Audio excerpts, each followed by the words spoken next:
देख रहे हैं इंडार्क राजकुमार के साथ। इंडार्क की आज की कहानी में आगे बढ़ने से पहले अगर आपने इस कहानी के पहले 2 भाग नहीं देखे हैं तो देख लें, लिंक नीचे डिस्क्रिप्शन बॉक्स में दिए गए हैं। तो चलिए बढ़ते हैं इस कहानी के तीसरे भाग की ओर। उस आदमी ने कहा, तुम यही जानना चाहते हो ना कि ये सब अजीबोगरीब चीजें तुम्हारे साथ क्यों हो रही हैं? मैंने अपना सर हाँ में हिलाते हुए कहा, हाँ पर तुम्हें पता है?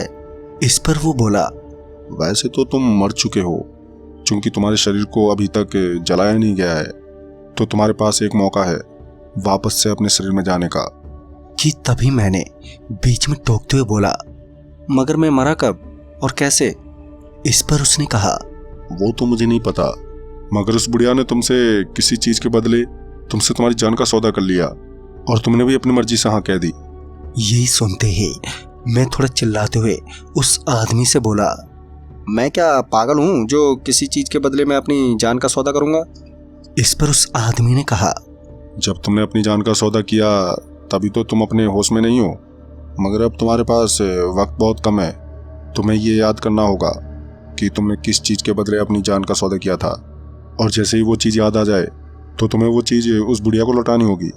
और हाँ, एक बार तुम्हारे शरीर का अंतिम संस्कार हो गया तो तुम्हारी आत्मा उस बुढ़िया की गुलाम बन जाएगी और तुम भी हमारी तरह ही तड़पते रहोगे।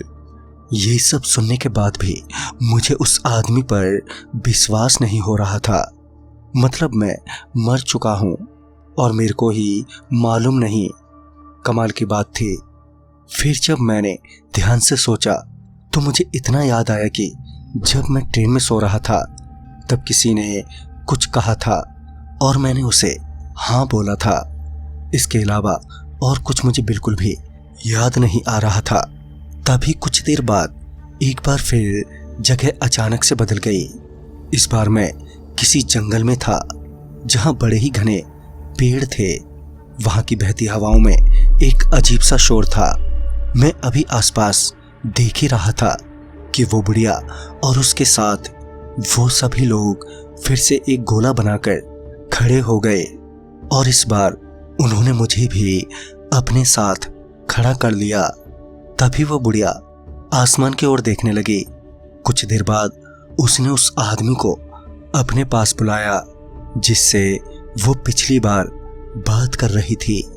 देखते ही देखते एक लाल बिजली सी कड़की और वो उस आदमी पर गिर गई और वो आदमी गायब हो गया। उसके गायब होने के कुछ ही देर बाद वो बुढ़िया भी गायब हो गई। उसके गायब होते ही वहां पर मौजूद लोग रोते हुए उस जंगल में बिखर गए।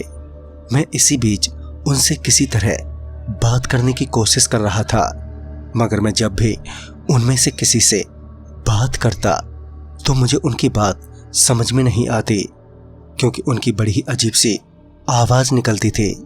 वहां पर सिर्फ मुझे एक ही आदमी की बात समझ में आ रही थी और वो आदमी पता नहीं अब कहीं नजर नहीं आ रहा था। मैंने उसे आसपास ढूंढने की भी कोशिश की, मगर वो कहीं नजर नहीं आया। मैं मायूस वहीं बैठकर ये सोचने लगा कि अब मैं कभी भी घर पहुंच पाऊंगा कि नहीं।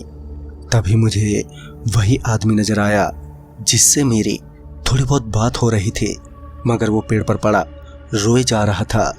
मैं उसके पास पहुंचा और जब मैंने उससे बात करने की कोशिश की तो दोस्तों ये आदमी पेड़ पर बैठा क्यों रो रहा था और रघुवीर के साथ आगे क्या होने वाला था, ये जानने के लिए देखना ना भूलें इस कहानी की अगली कड़ी कल रात 8:15 बजे।